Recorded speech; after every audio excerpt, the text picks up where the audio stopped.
పేపర్లో ఒక కార్నర్లో వచ్చాయి. తర్వాత ఆర్డీఓ గారు 1 or 2 days బ్యాక్ ఏమో మా కమిటీ మెంబర్స్కి ఎవరికి ఏ అండ్ బి బ్లాక్ వాళ్ళకి కాల్ చేసి రండి ఇది అన్నారు.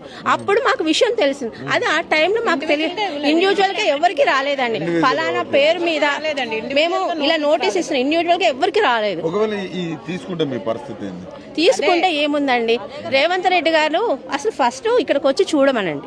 440 ఫ్యామిలీస్ అంటే ఒక చిన్న ఊరు. అదే ఇంకోటి ఇక్కడ ఉన్నది ఆల్మోస్ట్ ఉద్యోగస్తులండి.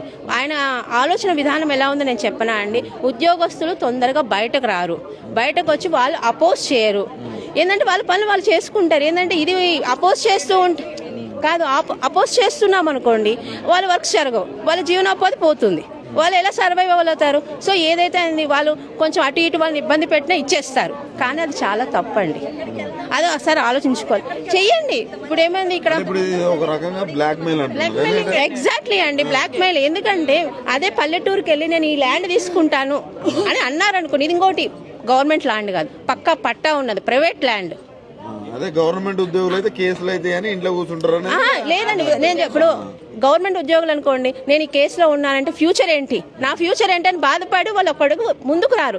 అదే పల్లెటూరులో రైతులను తీసుకోండి, వెంటనే వస్తారు. ఏదైతే అది కాబట్టి మేము జైలుకు పోతామంటారు.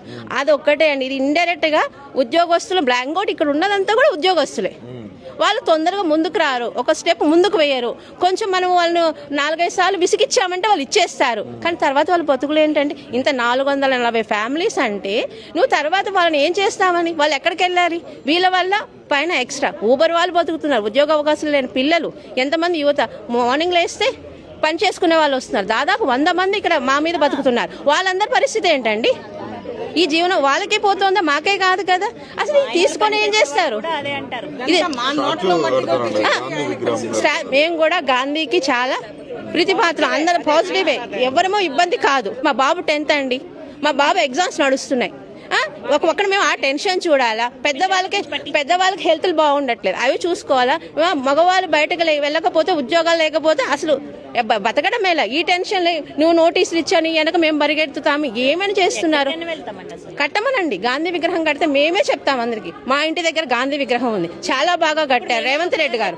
కానీ ఒక లిమిటెడ్ ఏరియా పెట్టుకోండి, ఆ లిమిటెడ్ ఏరియా నువ్వు కట్టుకో, ఎవరు కాదను. అంతేగాని మీ ఇల్లు ఇచ్చేసేయండి. ఇదంతా ఆల్రెడీ ఏదో మొన్న చూసామండి, రీసెంట్ గా మొత్తం ఖాళీ చేయించారు. చెట్లు ఎంత బాగున్నాయి, నెమళ్ళు ఉండేవి, కొన్ని జంతువులు ఉండేవి. ఇప్పుడు ఒక్క నెమలి అరుపు వినిపించట్లేదు. ఇంకే ఎందుకు? మొత్తం చెట్లు ఖాళీ చేసేసారు, మొత్తం చెట్లన్నీ క్లియర్ చేశారు. అంతకుముందు మార్నింగ్ నెమలి అరుపులు బాగా వినిపించాయి. ఇంకా కొన్ని పక్షులు బతుకుతున్నాయి. నువ్వు అన్ని ఏమంటున్నారు? హరితహారం అంటున్నారు. ఇదేనా అండి హరితహారము? అంత కాంక్రీట్ చేసే